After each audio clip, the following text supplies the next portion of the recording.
Man who needs no introduction in this state, and he is ready for your questions. First question right here on your left.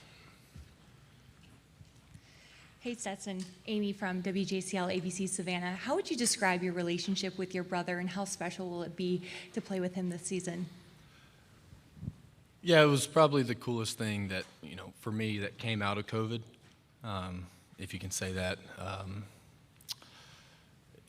We always super tight, but I was, 5 years older than him and never able to get on a team together. And just to be able to have that opportunity, it's special. And, we're both super lucky. I know my mom's a big fan of it happening. Hopefully the stars align and we can throw a pass to each other. But for right now, we're good just being on the same team. To your right, second row. Hey, Stetson, Ben from Local 3 in Chattanooga. You and Ladd McConkey have taken sort of similar backgrounds, I guess, in terms of where you got. You had to work for everything you had. Do you see a little bit of yourself in him, and how have you developed that relationship with him on and off the field? Yeah, I'd probably add Dan Jackson's name to that too. Yeah, I think we were raised probably pretty similar. Both those guys are strong character, just hardworking guys who are very good. I don't want to, get in those typical pigeonholes that follow us, sneaky fast. But they're just work hard. Great leaders for us. Come in every single day, know what's important, know what we got to do, and then they make plays, right? Which is the most important thing. Got to make plays. But they always believed in themselves, just like I did.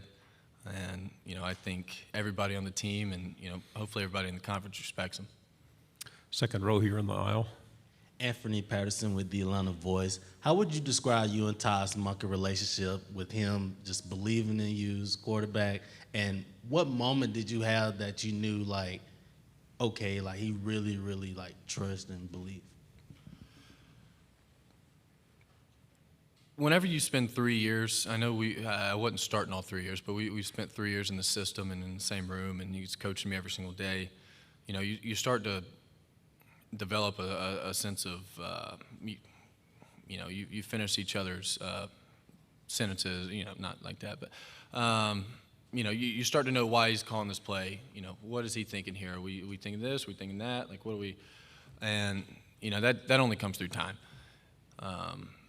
And what was the second half? I'm sorry, I got lost. What moment did you have that made you say, oh, he really, really trusts me? Right. I don't know if there was a specific moment per se. I'd say it was last year during the season, but for sure after I fumbled that ball in the national championship, and then we went out and just ripped it.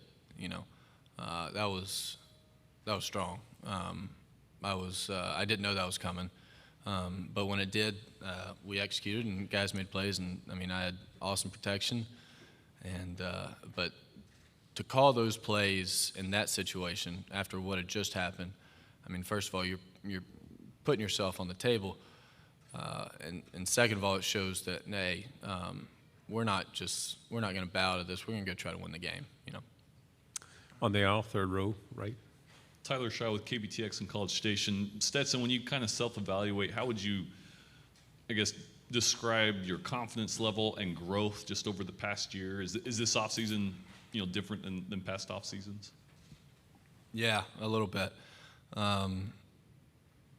Just the reps with the guys, getting to know, when they're going to break, what they're thinking on specific plays against different routes, and what I'm thinking.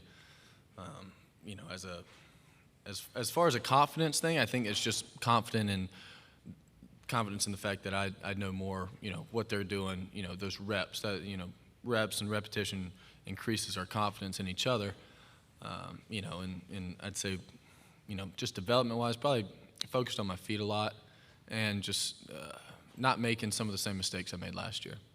To your left, fourth row.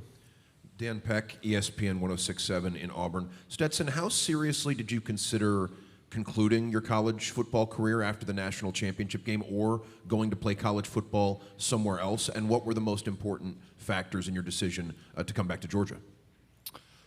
You know,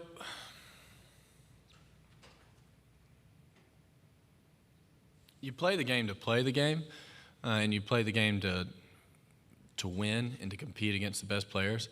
And if I, like, I'm secure enough to, like, I can look in the mirror, like, I wasn't going to get drafted high last year, right? So what was the guarantee that I was going to go start in the NFL last year? It was probably pretty low, or this next year. It was probably pretty low. And so this is the best conference in the country. You know, if we take care of business, you know, then we take care of business here. You're competing against the best players. You got the best players on your team, best coaches. It's the smartest league. So, you know, and I mean, I think it's the biggest honor in the world to be able to go out there with the G on the side of my helmet and my name on the back and look at my brothers across from me and know that we're playing for the University of Georgia and for the state of Georgia and for Bulldog fans around the country. So it really wasn't that tough of a decision, you know. I love football. I love most everything about it. And I love to compete, and that was, you know, more of a guarantee to compete here. To your left on the to the right, fourth row. Dean Legge from Dog Post. Hey, Stetson. One thing I wanted to ask, one thing that you're known for at playing quarterback is running. How do you compete with the guys, just straight line speed on the team? Who can you beat, and who are you trailing on that front? I can beat a lot of dudes. Lad's got me. Lad's good. I might have Dan, though. I don't know. We hadn't really raced. I don't know. It's usually just fun and games, you know, racing. God, I remember running against Trayvon last year, though.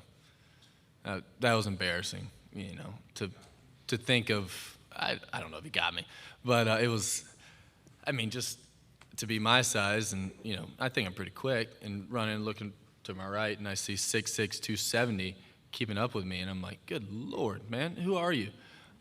You know, and there's a bunch of, there's guys like that on the team too, but in the sprints will, you know, to make conditioning a little bit easier, you know, we'll point and be like, I got you right here, like, we'll race, let's race, just to make it more competitive and fun.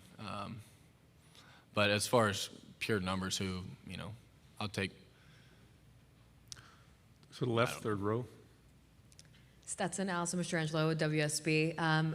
We always talk about the NIL deals. How has the NIL just changed maybe your life coming out of college with the endorsements and money that you've been able to make? And do you have a cell phone now that's actually like an iPhone as well? I do. I had to get rid of the flip phone. Oh, geez, a week after. It was brutal trying to TI-9 it up with, you know, and my contacts wouldn't switch over because they weren't compatible or something like that. My iPhone, and oh my goodness, I had like 500 text messages from, you know, and I just had to be like, thanks, you know, so I couldn't deal with that, so I had to get rid of that.